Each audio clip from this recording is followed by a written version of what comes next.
On va maintenant écouter Pascal Rémy, qui est responsable des ateliers Saint-Jacques de l'atelier de serrurerie à la Fondation Coubertin, qui aura la difficile et délicate mission de nous dresser, de nous brosser le panorama de la serrurerie de manière technique et historique en seulement 45 minutes. Voilà. Bien, le sujet est vaste, donc je vais rentrer directement dans le vif du sujet. La thématique de ce matin, couvrir, finir, fermer, définit assez bien l'activité de la serrurerie que je vais tenter de vous présenter en moins de 3/4 d'heure, donc vaste programme. L'histoire de la serrurerie remonte à l'Antiquité. Nous connaissons de nombreuses réalisations de cette époque, clés et fragments de serrures gauloises et gallo-romaines, chenets et objets domestiques. Le temps qui nous est imparti ne me permettra pas d'aborder cette époque. Je traiterai donc de l'histoire de la serrurerie du Moyen-Âge à nos jours. De même, je n'aborderai pas l'histoire des clés et des serrures, qui pourtant est l'un des marqueurs privilégiés de l'évolution des techniques du travail du fer à chaud, puis à froid par usinage.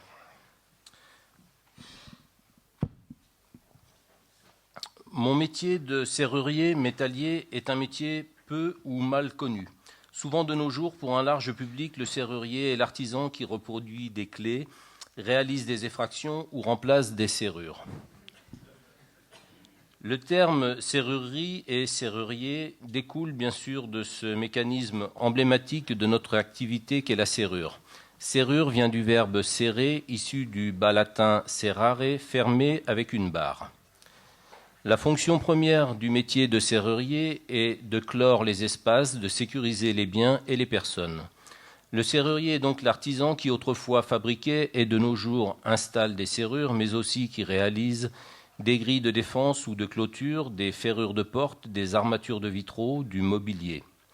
Puis, plus tardivement, de par les possibilités techniques et esthétiques qu'offrent les métaux, notre activité s'est orientée vers d'autres ouvrages tels que les rampes d'escalier, les portes et les fenêtres, les vérandas, les structures et les verrières. Notre métier est en fait proche de celui de menuisier. Nous réalisons sensiblement les mêmes ouvrages, mais en métal. Par ailleurs, nos métiers ont longtemps été complémentaires. Déjà dans l'Antiquité, les serruriers fabriquaient les pièces permettant l'assemblage et le fonctionnement des ouvrages en bois, pentures, gonds, serrures, verrous. Au cours du XIXe siècle, la révolution industrielle, par sa production d'acier et de fonte accrue, conduisit les serruriers à s'intéresser à d'autres ouvrages de plus grande envergure, tels que les charpentes métalliques. Vers le milieu du XIXe siècle, se sont créés de très gros ateliers, voire de véritables usines dirigées par des ingénieurs et des capitaines d'industrie ou des financiers, et non plus comme au XVIIIe siècle par des maîtres serruriers. La société Eiffel, bien sûr, est très emblématique de cette époque. Mais nous pourrions en citer de nombreuses autres. Ces entreprises exportaient dans le monde entier. Il se crée également à cette époque, notamment en baie de Somme, dans le Vimeux, les premières grandes fabriques de serrures, dont certaines sont encore connues de nos jours. C'est également l'époque des grands chantiers haussmanniens, avec d'immenses besoins de garde-corps affichés aux façades des immeubles. Le développement des techniques de fonderie, le savoir-faire des fondeurs et la qualité des fontes s'étant nettement améliorée, cette technique très économique permit alors de réaliser à moindre coût des garde-corps fort ouvragés, au dessin souvent flatteur, à défaut d'être élégants.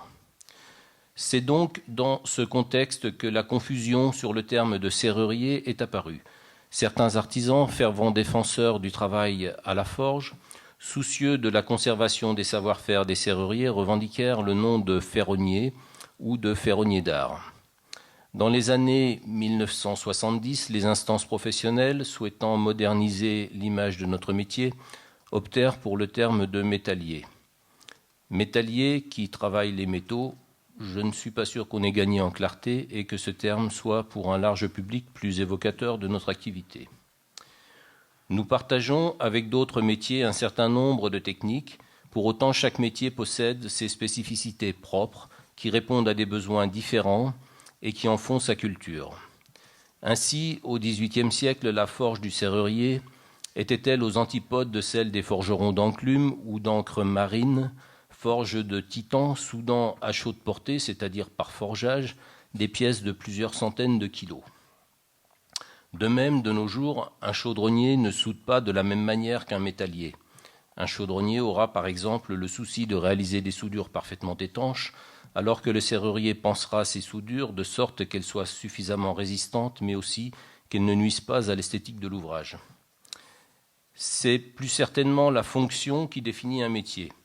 De nos jours, les serruriers métalliers continuent de remplir la leur, qui reste principalement de protéger les biens et les personnes dans le cadre du bâti architectural, en apportant souvent une plus-value esthétique. Les métiers sont en perpétuelle évolution et notre activité recouvre de nombreuses spécialités allant de la construction métallique, de l'agencement en passant par la menuiserie métallique, en acier inoxydable, en aluminium, en laiton ou en bronze, la réalisation d'escaliers, de garde-corps purement techniques ou à forte valeur décorative, la ferronnerie en création ou en restauration, le mobilier métallique et parfois la sculpture. Notre maîtrise du travail des métaux, qu'il s'agisse des techniques les plus traditionnelles ou les plus contemporaines, notre capacité à accompagner les architectes et les designers dans leur création nous permet d'intervenir sur de nombreux ouvrages et dans de nombreux domaines. Nous allons donc maintenant, au travers de diverses réalisations, parcourir l'histoire et l'évolution de la serrurerie du Moyen Âge à nos jours. Pour plus de clarté et de concision, j'aborderai le sujet de manière thématique dans l'ordre suivant. Les organes d'assemblage, de rotation et de condamnation équipant les ouvrages en bois, les grilles de défense et de clôture, les menuiseries métalliques, fenêtres, portes, verrières, les rampes et les garde-corps.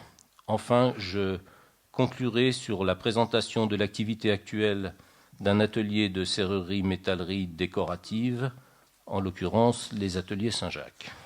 Donc je disais les organes d'assemblage, de rotation et de condamnation des ouvrages en bois. Nous voyons ici une porte, la porte de l'église d'Orcival dans le Puy-de-Dôme. C'est une église construite au début du XIIe siècle. Les pentures sont en fer forgé, elles viennent renforcer la structure en bois des portes. Ce sont des portes souvent très défensives, qu'on pouvait d'ailleurs condamner généralement avec une grosse poutre qui venait s'enficher dans les tableaux derrière la porte. Les églises avaient alors une fonction défensive importante.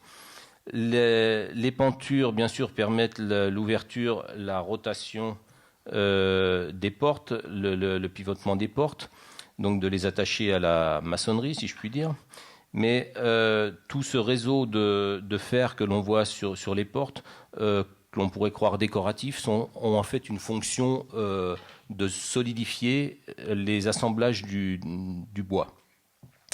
Ces pentures, donc vous avez des éléments horizontaux qui viennent s'accrocher sur les gonds, et puis des éléments verticaux, courbes, etc. Ces pentures sont réalisées par... c'est un travail de forge libre à l'enclume, et puis beaucoup de soudure à chaude portée, c'est-à-dire de soudure à la forge. Quand on met en contact de fer au feu de la forge et qu'on monte en température à 1100-1200 degrés, le fer devient ce qu'on appelle le blanc suant et a la capacité de se souder. On pense souvent qu'on ne soudait pas avant les époques récentes. Non, on soude depuis l'âge du fer. C'est même un peu l'essentiel du travail du fer à cette époque-là.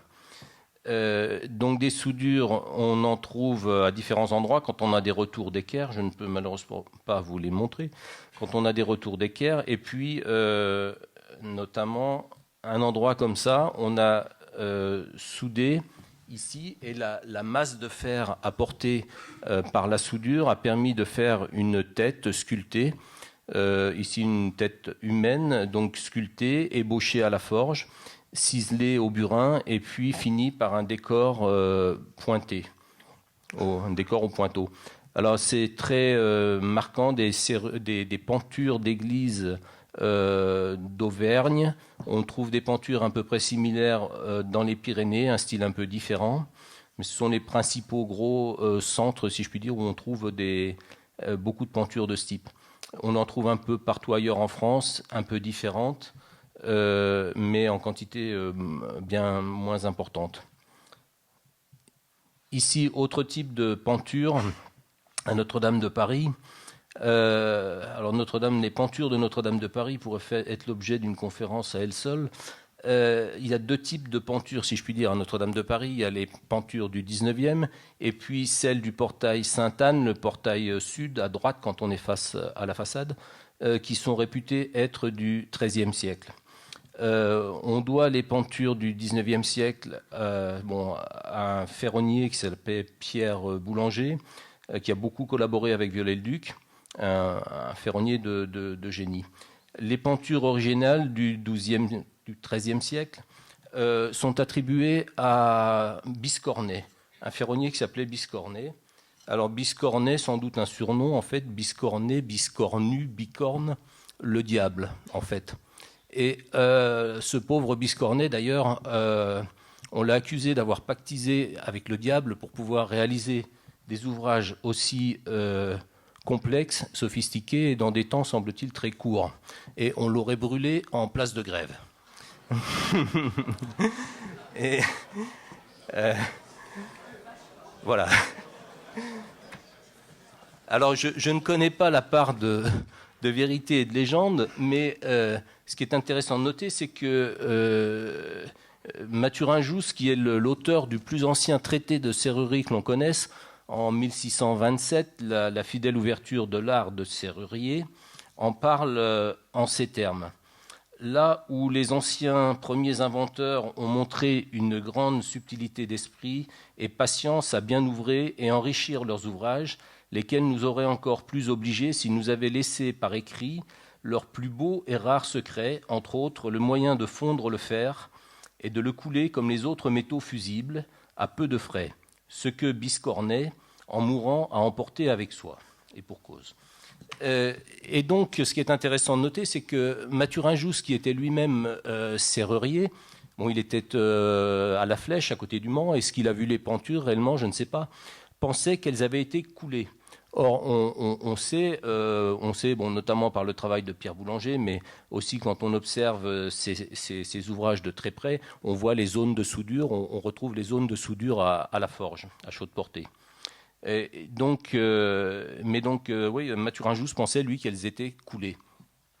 Et alors, ces pentures, d'une complexité absolument incroyable, résultent d'abord du façonnage de chaque petit élément floral, végétal, animal, est façonné dans une étampe, c'est-à-dire une sorte de moule en acier dans lequel on vient par martelage imprimer le métal. Donc ça permet de faire des toutes petites pièces, et puis chaque petit élément, chaque petite brindille est raccordée par soudure à chaude portée pour former un ensemble de 3 pièces, ensuite raccordée sur une tige, elle-même forgée par étampage, non plus dans un moule fermé, mais dans un moule ouvert qui permet de faire des profilés avec des moulurations qu'on fait en longueur. Et puis donc par succession d'assemblages et de soudure, à chaque fois que vous avez une rencontre de plusieurs branches, vous avez une zone de soudure. Alors, chaque soudure, voilà, là j'ai mis une planche extraite du dictionnaire raisonné d'architecture de Viollet-le-Duc qui explique comment on faisait ces pentures. Donc, chaque petite brindille faite indépendamment, avec une masse de métal en réserve au bout de la queue. Et puis, cette masse de métal permet de faire la soudure. Le métal, la masse de métal occasionnée par la soudure est ensuite ciselée au burin, fini, et donne cet ensemble. Et donc, in fine, on arrive avec un ouvrage pour les plus grandes pentures qui font 1,60 m par 1,20 m environ, qui doivent peser à peu près une centaine de kilos, qu'il faut porter à la forge sans brûler les petites brindilles qui sont déjà assemblées. C'est un travail absolument titanesque et effectivement, le Biscornet ou Pierre Boulanger étaient des ferronniers absolument hors pair. Alors, autre élément de décor qui pouvait être posé sur des ensembles en bois, ici donc un décor d'orbevoie, c'est-à-dire un travail de tôle dessinés, découpés au burin, avec une légère mise en forme qui donne ce relief. Voilà, c'est donc un décor d'Orbevoie. Autre décor d'Orbevoie, là il s'agit d'une serrure, serrure de style gothique. Alors il faut savoir que les serrures de style gothique, on en trouve du XIVe siècle au XVIIIe. C'était en fait très souvent la pièce qui était demandée aux aspirants à la maîtrise pour accéder à la maîtrise. On estimait qu'un serrurier capable de faire une telle pièce, effectivement, avait la maîtrise parfaite de son métier. Sur ce type de serrure, on trouve donc un travail d'Orbevoie avec empilement d'Orbevoie qui donne ce décor de remplage gothique. On a de la sculpture également avec des petits personnages forgés, ébauchés par forgeage et puis finis, sculptés au burin. On a aussi un aspect beaucoup plus mécanique de travail à froid, travail de lime. Ce que l'on voit sur le côté droit, je dirais, cette espèce de petit crénelage qu'on voit sur le côté droit, c'est en fait une charnière. Et le personnage, quand on translate le personnage, on voit le début d'une mortaise. Quand on translate le personnage, ça dégage un pêne et c'est une petite trappe qui s'ouvre, qui donne accès à l'entrée de la serrure qui se trouve derrière. Donc un travail très complexe. Autre serrure de maîtrise, celle-ci, 18e, avec le blason des serruriers, les levrettes qui sont toujours présentes sur le blason des serruriers. Effectivement, les serruriers ont toujours été... ils ont la possibilité effectivement de clore des édifices, mais aussi de les ouvrir. Donc il y a toujours une certaine relation de méfiance et de défiance à l'égard des serruriers, de par leur capacité à clore, mais aussi à ouvrir, bien sûr, des portes. Ici, une targette Renaissance. Je ne pouvais pas ne pas mettre de targette, c'est le petit nom que l'on donne aux compagnons serruriers. Donc une targette en tôle repoussée, tôle de fer repoussée. Vous avez la face avant sur la gauche et au milieu la face arrière. Donc on fait un premier embouti d'une tôle plane qui n'est pas découpée, qui n'est pas prédécoupée, qui a un format supérieur à la targette. On fait un enfoncement, on coule du plomb dans cet enfoncement, puis ensuite, comme on le voit sur la photo de droite, on reprend par la face avant en ciselure le décor. Voilà, et donc on voit la face arrière en creux. Maintenant, les grilles de défense et de clôture. Alors, les grilles de clôture ici, une grille qui est conservée au musée Le Sec des Tournelles à Rouen. Musée Le Sec des Tournelles, c'est quand même la plus belle collection de serrurerie publique en France et bien au-delà. Donc une grille ici de l'abbaye d'Ourscan, XIIIe siècle.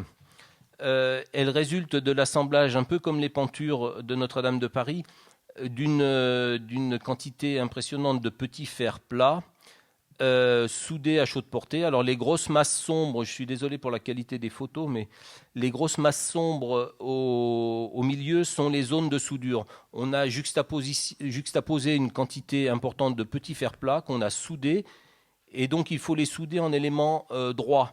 Et puis ensuite, le ferronnier a enroulé les volutes. Ça veut dire qu'il faut qu'il ait anticipé le résultat final avec les longueurs développées nécessaires. C'est un travail là aussi réellement titanesque. Ici, une grille XIVe siècle à Venise. Donc un travail de volute assemblé par colliers moulurés, hein, vous voyez des sortes de moulures sur les colliers, et puis in fine le motif, l'ensemble des volutes est attaché à un cadre dormant qui est percé et les colliers passent au travers de ce cadre dormant qui est lui-même scellé à la maçonnerie.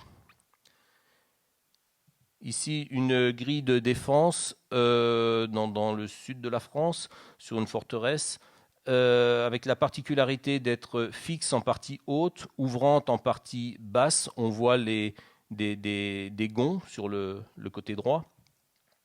Et puis un décor de fleurs de lys en couronnement de la grille fixe. Donc une grille très défensive, à trous renflés, c'est-à-dire que les traverses passent au travers de trous pratiquée à la forge dans les montants. Voilà, j'ai mis là des images de la façon dont on réalise ces trous renflés. Alors, il faut déjà une chauffe, vous voyez la photo de gauche, une chauffe bien suante. On refend le fer à la tranche, puis ensuite on fait rentrer en force par martelage un mandrin dans la fente pratiquée. Et puis on reforge plus ou moins selon qu'on veut obtenir des arêtes vives ou pas au niveau de l'angle saillant. Ici, une grille Renaissance à la Bâtie-d'Urfé dans la Loire, dans le Forez donc, qui représente une treille. Voilà, les grappes de raisin résultent de l'assemblage, donc chaque grain est forgé indépendamment avec une tige, et puis on assemble 2 ou 3 tiges par soudure à chaude portée, toujours, et par succession d'assemblages de graines, on obtient comme ça une grappe. Les feuilles, elles, sont forgées puis découpées. Voilà. Et si vous noterez également, je ne sais pas si vous le voyez, l'assemblage de la feuille dans la barre, la structure principale de la treille, un assemblage à queue d'aronde, c'est-à-dire qu'on a pratiqué une entaille en queue d'aronde dans la barre, inséré la queue d'aronde qui se trouve au bout de la tige de la feuille et serti, rabattu par sertissage à froid. Ici, donc, un chef-d'œuvre de la serrurerie, s'il en est, c'est d'après une gravure de Jean Marot. Jean Marot, dont le père était maître serrurier, d'ailleurs, Girard Marot. Voici cette grille qui a été réalisée vers 1640 au château de Maison, Maison Lafitte aujourd'hui, qui a été déposée et installée au Louvre et qui ferme la galerie d'Apollon au Louvre. Donc un travail de forge, de sculpture absolument remarquable, un acier parfaitement poli, des assemblages très très précis. De nombreux assemblages en fait sont parfaitement invisibles. On peut passer quelques heures devant cette grille avant de comprendre certains assemblages. Voilà, ici un décor donc d'aigle, etc., de feuillage, un ouvrage tout à fait remarquable. Ici, à Hampton Court, au sud-ouest de Londres, ce sont des grilles qu'on doit en fait à un ferronnier français, Jean Tijoux, huguenot, qui a dû fuir la France au moment de la révocation de l'édit de Nantes et est devenu serrurier de la cour royale d'Angleterre. Je pense qu'on a beaucoup perdu. De nos jours, Jean Tijoux reste le ferronnier le plus connu en Angleterre. Il a beaucoup influencé la ferronnerie du XVIIe et du XVIIIe siècle, en Angleterre, bien sûr. Il a écrit un traité, un recueil de ses ouvrages en 1698, je crois, publié en 1698. Voilà. Ici, c'est le couronnement de cette grille, une reproduction du couronnement de cette grille qui est déposée au Victoria and Albert Museum. Voilà, qui a par ailleurs une très belle collection de serrureries au Victoria and Albert Museum. Beaucoup de reproductions 19e, mais d'une très très grande qualité. Ici, donc, à l'abbaye de Saint-Denis, qui jouxte la basilique, qui est maintenant la maison d'éducation de la Légion d'honneur. Une grille de 1714, bien historiée. On connaît son auteur, c'était Pierre Denis, un frère convers qui était attaché à l'abbaye de Saint-Denis, qui a réalisé de nombreuses œuvres à la basilique et à l'abbaye, mais il ne reste principalement que cette grille exceptionnelle et l'escalier qui se trouve, qu'on aperçoit derrière, la rampe d'escalier qu'on aperçoit derrière, qui est d'ailleurs en cours de restauration dans nos ateliers. La grille, nous l'avons restaurée, reposée il y a à peu près 1 an.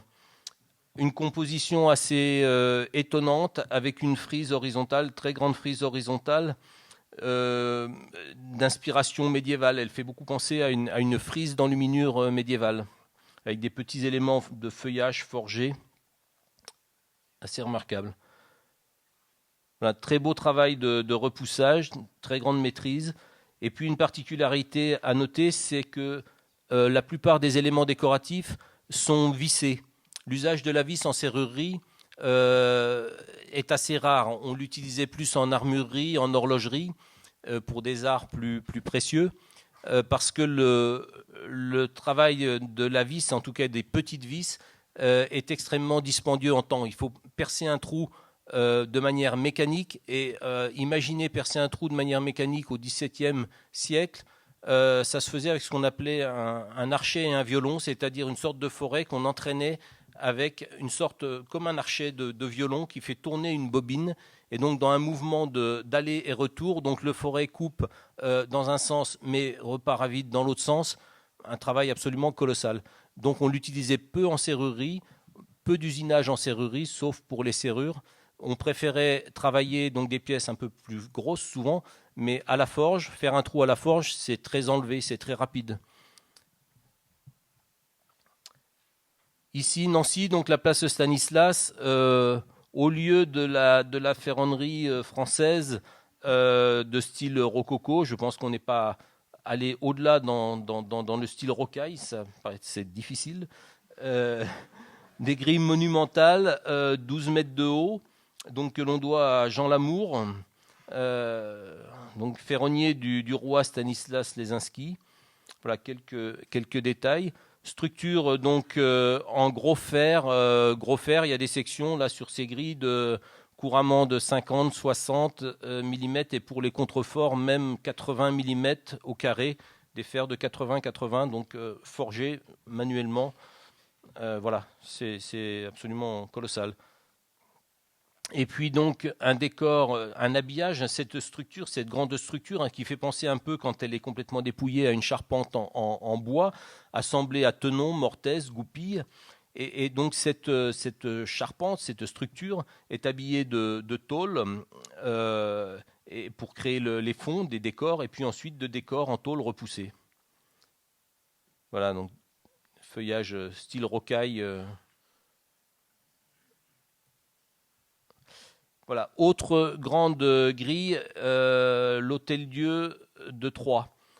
C'est la plus grande grille ouvrante que l'on connaisse du XVIIIe siècle. On la doit à Pierre Delphin, un serrurier parisien, en 1767. Le sommet de la croix est à 11 mètres. Les vantaux font plus de 6 mètres de haut. Donc ces grilles, on les a restaurées en 2004. On a déposé entièrement, le fronton a été entièrement déposé, ramené dans nos ateliers. Et on a recomposé tout le feuillage, les éléments de décor, la serrurerie elle-même, qui était à un niveau de corrosion très, très avancé.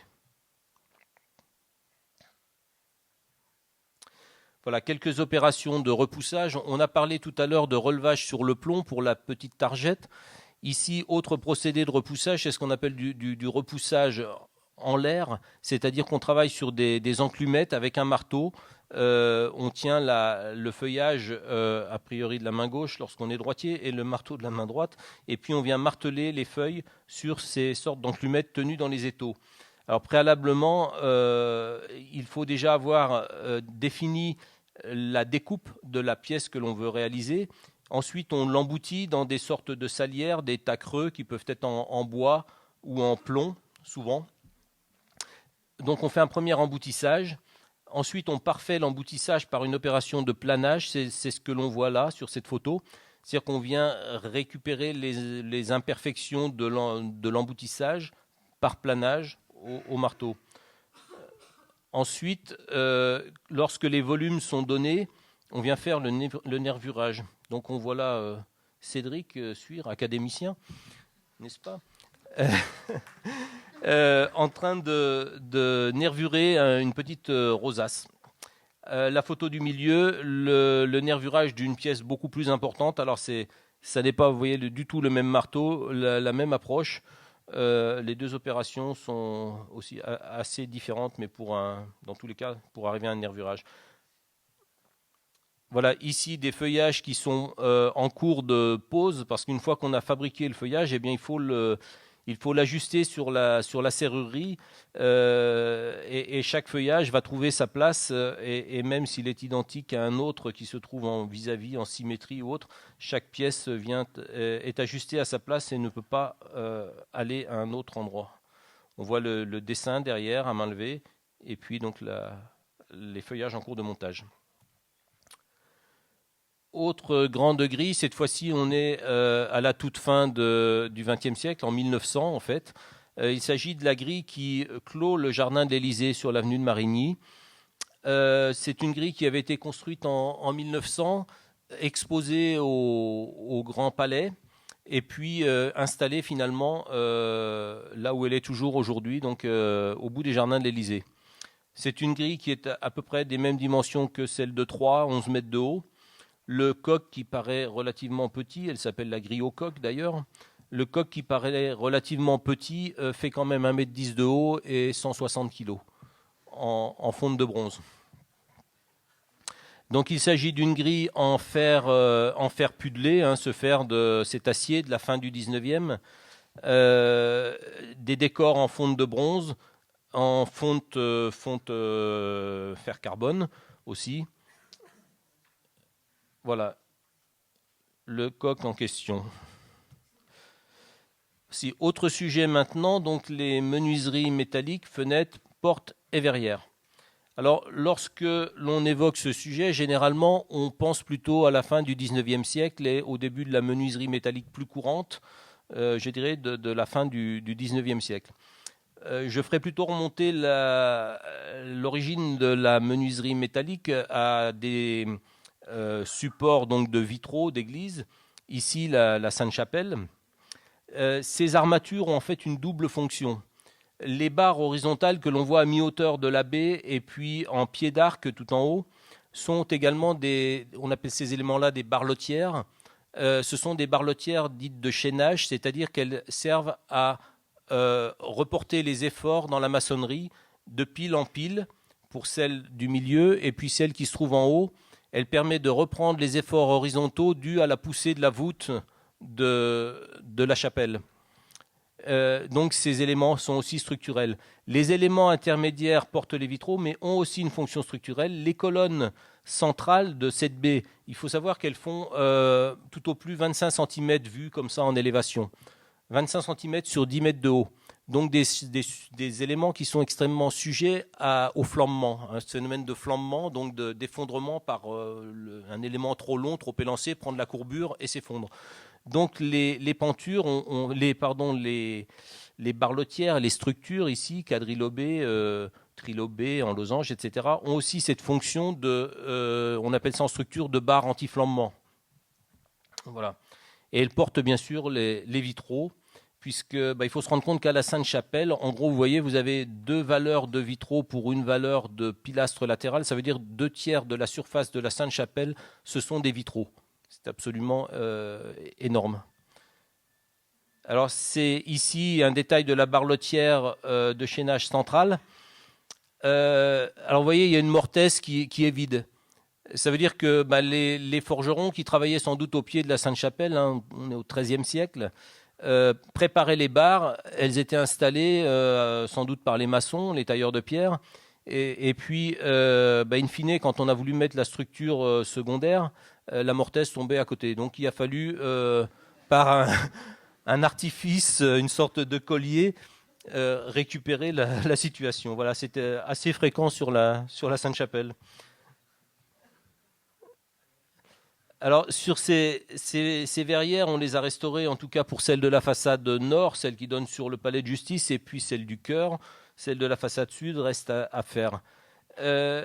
Donc on a restauré les structures anciennes. Et puis, comme à la Sainte-Chapelle, à peu près 60% des vitraux sont des vitraux du XIIIe siècle. Ça devient un peu inconscient de les laisser à l'air libre, à la pollution, aux intempéries. Donc, on a créé en vis-à-vis de la structure ancienne, une structure neuve qui reprend rigoureusement la géométrie de la structure ancienne, qu'on a décalée de 7 à 8 cm vers l'intérieur de la Sainte-Chapelle.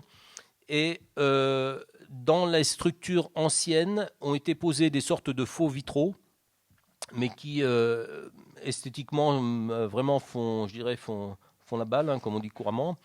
Et les vitraux anciens ont été rejetés vers l'intérieur de la Sainte-Chapelle, donc 7 à 8 cm. On crée une admission d'air par le bas, un échappement par le haut, donc une circulation d'air qui maintient les vitraux anciens dans un état sanitaire tout à fait correct. Et la structure nouvelle est faite par les mêmes procédés, c'est-à-dire des armatures en fer plat, plus ou moins 35-40 mm par 10 ou 12, avec des pannetons dans lesquels on engage ces petites clavettes, je ne sais pas si vous voyez ces petits coins courbes, qui viennent maintenir un feuillard qui lui-même maintient le vitrail. Alors, autre exemple de menuiserie métallique remarquable, ce sont les baies de la chapelle royale à Versailles. Une quarantaine de baies comme ça, tout confondu. Elles sont d'un niveau de perfection tel qu'on les croirait faites au 19e. On est à Versailles et pas ailleurs. Hein. Tout est ajusté, repris à la lime, assemblé par vis. Ici, une vue intérieure.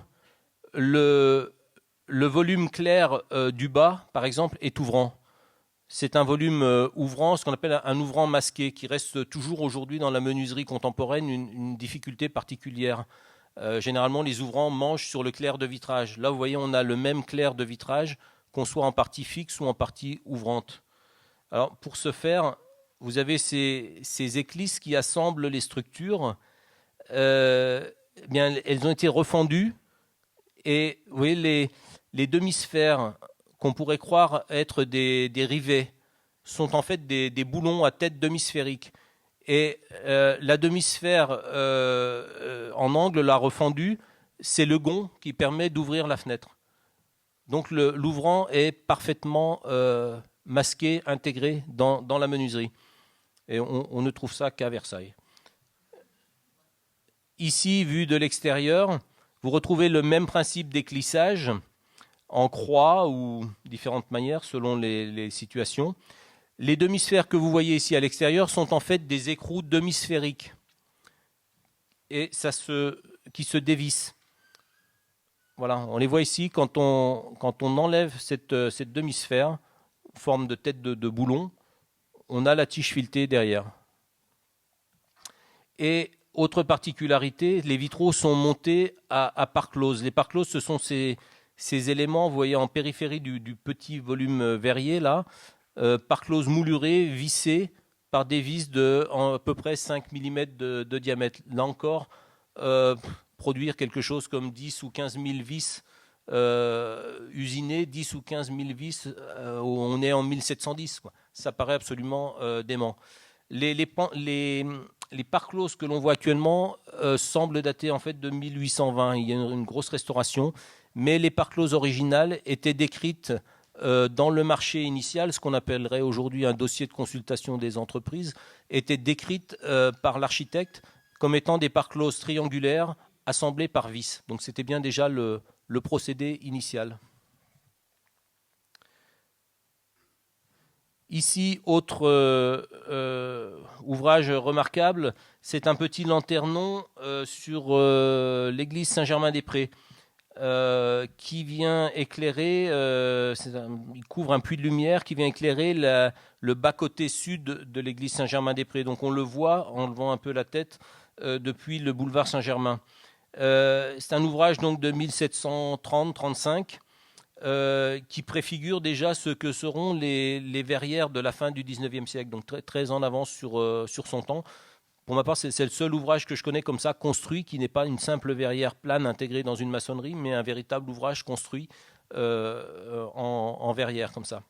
Donc un assemblage de fer carré, de fer plat, par tenon, mortaise, goupille.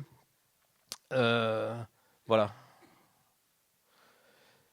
Ici, une planche extraite de la description des arts et métiers par Duhamel du Monceau, l'art du serrurier.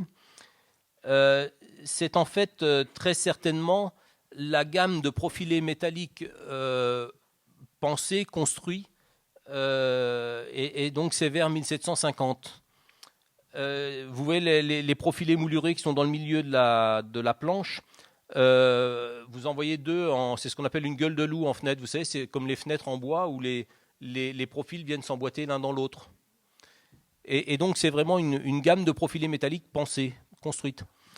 Et Duhamel Dumonceau en parle en ces termes. Je vais vous lire un extrait qui est quand même assez intéressant. Il dit on pourrait, sans augmenter beaucoup le travail formé avec les tempes, donc par étampage à chaud, comme on en a parlé tout à l'heure, les feuillures, donc l'entaille dans laquelle vient se loger le verre, aux dépens du carillon. Mais le sieur Chopitel, célèbre serrurier de Paris, a fait des châssis à verre infiniment plus propres. Nous allons en dire quelques mots, quoique ces ouvrages sortent de la simplicité de ceux dont il s'agit dans ce chapitre. Il avait imaginé et fait exécuter à Essonne un laminoir qui était formé de 2 forts cylindres de fer que l'eau faisait tourner en sens contraire, l'un de l'autre. Ces rouleaux, parfaitement ajustés, portaient sur leur circonférence des entailles, les unes carrées, les autres en gorge ronde et les autres en forme de moulure. En passant les barres de carillon, c'est-à-dire de fer carré, chauffées dans un four comme on le faisait dans certaines fonderies, c'est-à-dire des fours qui permettaient de chauffer des très grandes longueurs, c'est dans des entailles carrées, elles sortaient du laminoir calibré avec des vivarettes mieux formées qu'on aurait pu le faire avec la lime, en y employant beaucoup moins de temps. En passant des barres dont on avait abattu les arêtes dans des gorges rondes, elles sortaient propres à faire des tiges, des spagnolettes ou des tringles à rideaux.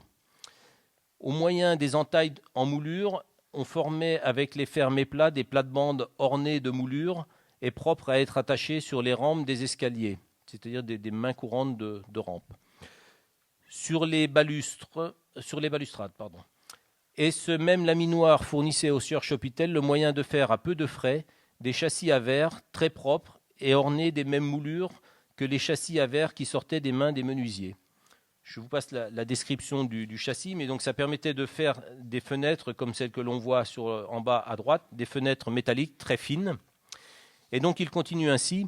Le sieur Chopitel étant mort, ce beau laminoir a été détruit, mais on peut voir chez le sieur Durand, célèbre serrurier qui demeure à Saint-Victor, un modèle très proprement exécuté d'une pareille croisée et d'une porte battante très proprement exécutée, qui est en place depuis plusieurs années.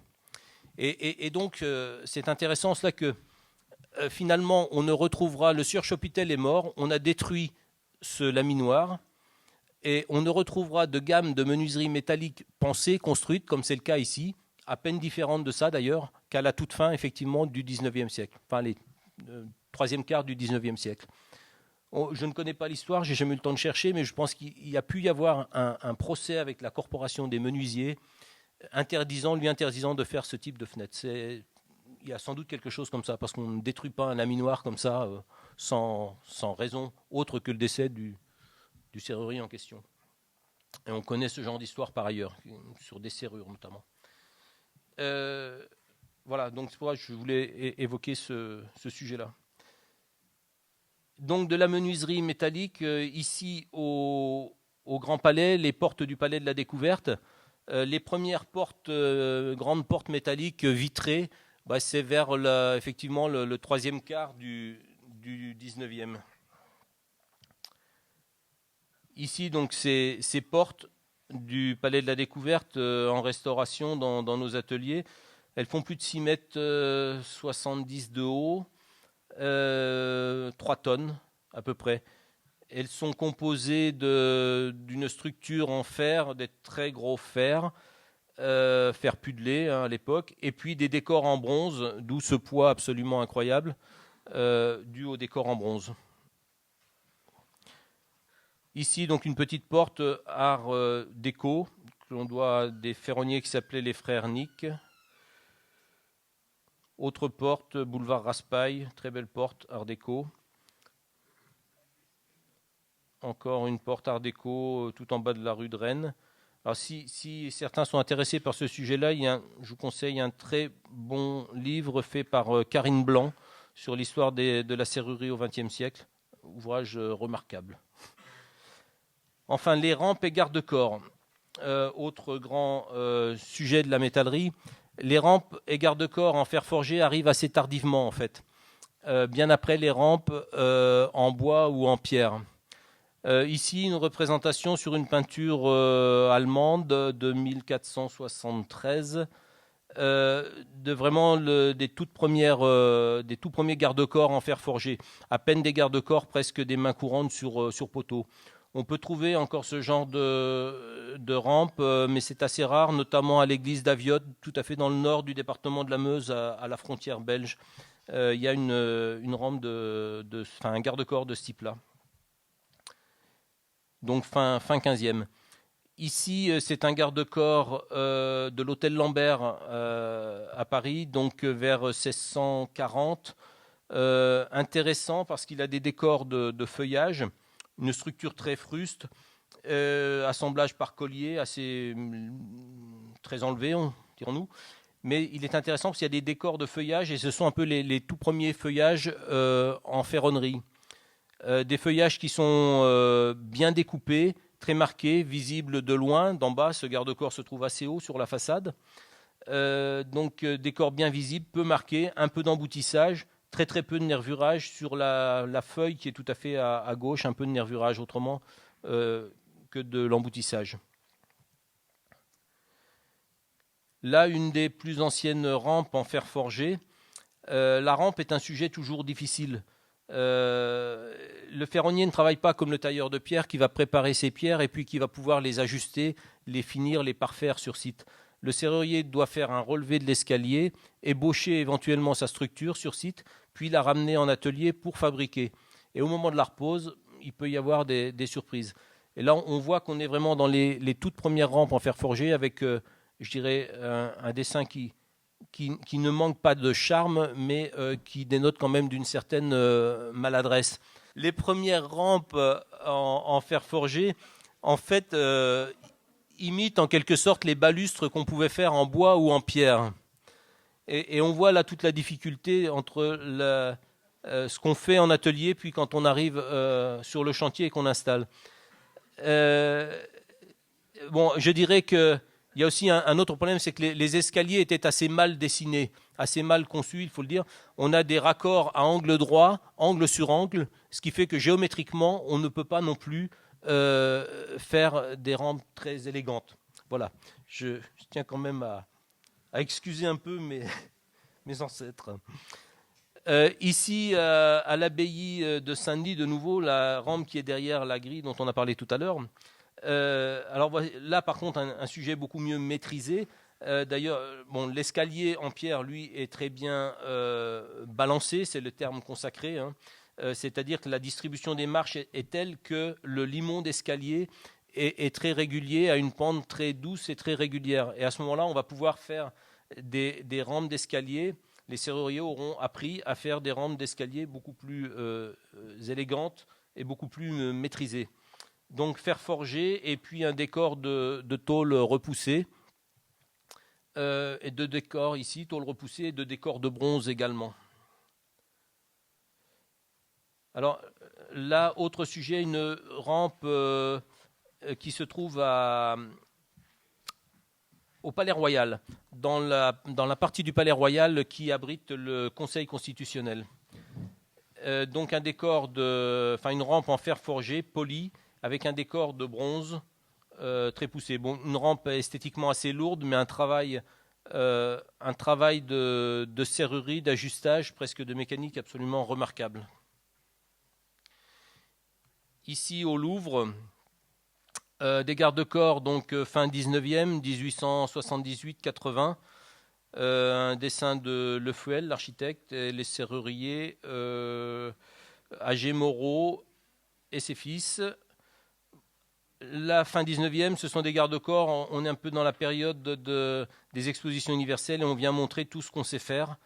Et donc là, du fer forgé, mais aussi de la fonte de fer, de la fonte de bronze, des décors en fer forgé également, en repoussage. Un dessin assez lourd au final. Voilà. Une rampe en 1905 que l'on doit à Majorelle. Très beau travail. Il s'appelle la monnaie de Pape. Elle est au musée des Arts décoratifs. Ici, au château de Ripaille, à Thonon-les-Bains, un petit garde-corps assez étonnant, très étonnant, vers 1900. Voilà, je tenais à le mettre. Il a un décor même encore très contemporain quelque part, avec une coloration des éléments repoussés, assez étonnant. Une rampe qu'on doit également au frère Nick, Art déco. Voilà. Les activités contemporaines, enfin pour conclure, je les passe sans commentaire si vous voulez. Bon. Voilà. Escalier en bronze. Voilà. Ah ben, il y a quand même des commentaires. Voilà. En inox, je n'irai pas au-delà du matériau. Une banque d'accueil en inox texturée. Voilà, et je l'ai mise quand même dans les œuvres contemporaines parce que c'est une réalisation contemporaine, très récente.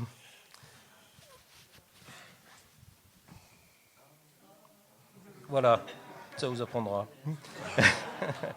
Ici, une sculpture de Martha Pan en acier inoxydable au Japon.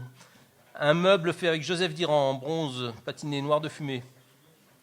Des colonnes au Louvre. Là, on est un peu frustré. On ne voit que le travail du bois. En fait, c'est surtout le travail de métallerie qui mène le projet.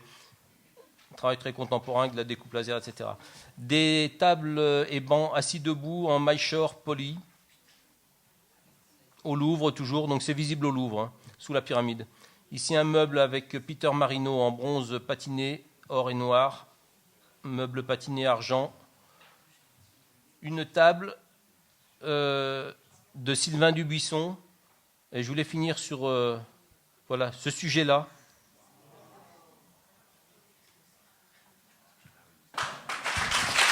Merci beaucoup.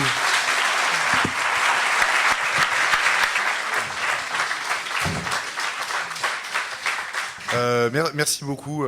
On a bien compris que c'était assez difficile comme exercice et que certains resteront un petit peu frustrés. Merci néanmoins, c'était vraiment bien.